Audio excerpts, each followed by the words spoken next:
1981 American airlines നിങ്ങൾ 2 കോടി രൂപ തന്നാൽ നിങ്ങൾക്ക് ജീവിതകാലം മുഴുവൻ അൺലിമിറ്റഡായി ഫസ്റ്റ് ക്ലാസ്സിൽ യാത്ര ചെയ്യാമെന്ന് പറഞ്ഞ് ഒരു എയർ പാസ് ലോഞ്ച് ചെയ്തു.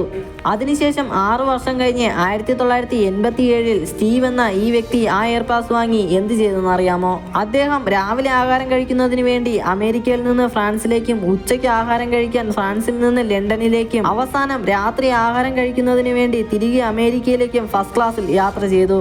അതുമാത്രമല്ല, അദ്ദേഹം പല രാജ്യങ്ങൾ സഞ്ചരിച്ച് സൂര്യോദയം കാണുന്നതിനും പുതിയ രാജ്യങ്ങളിലേക്ക് യാത്ര ചെയ്ത് അവിടുത്തെ ആഹാരം കഴിക്കുന്നതിന് വേണ്ടി ഇടയ്ക്കിടയ്ക്ക് ഫസ്റ്റ് ക്ലാസ്സിൽ യാത്ര ചെയ്യാൻ ആരംഭിച്ചു. അങ്ങനെ എല്ലാ ദിവസവും ഓരോ രാജ്യത്തിലേക്കും സഞ്ചരിച്ച് അവിടുത്തെ ലോകാത്ഭുതങ്ങളെ കണ്ടു. ഈ സമയത്ത് ആ പാസിന്റെ കൂടെ കമ്പൈൻഡ് പാസും കൂടെ കൊടുക്കാൻ ആരംഭിച്ചു. അതിനാൽ അദ്ദേഹം പോകുന്ന സ്ഥലത്തേക്ക് കുടുംബത്തെയും വിമാനത്താവളത്തിൽ കണ്ടുമുട്ടുന്ന പുതിയ പുതിയ ആളുകളെയും ഫസ്റ്റ് ക്ലാസ്സിൽ കൊണ്ടുപോകാൻ തുടങ്ങി. 20 വർഷത്തിനുള്ളിൽ ഇത്രയധികം തവണ ഫ്ലൈറ്റ് ടിക്കറ്റ് ബുക്ക് ചെയ്യുകയും 10,000 തവണ ഫസ്റ്റ് ക്ലാസ്സിൽ പറക്കുകയും ചെയ്ത ഈ വ്യക്തിയുടെ എയർ പാസ് 2005 ക്യാൻസൽ ചെയ്തു. കാരണം എന്തെന്ന് നിങ്ങൾക്കറിയാമോ?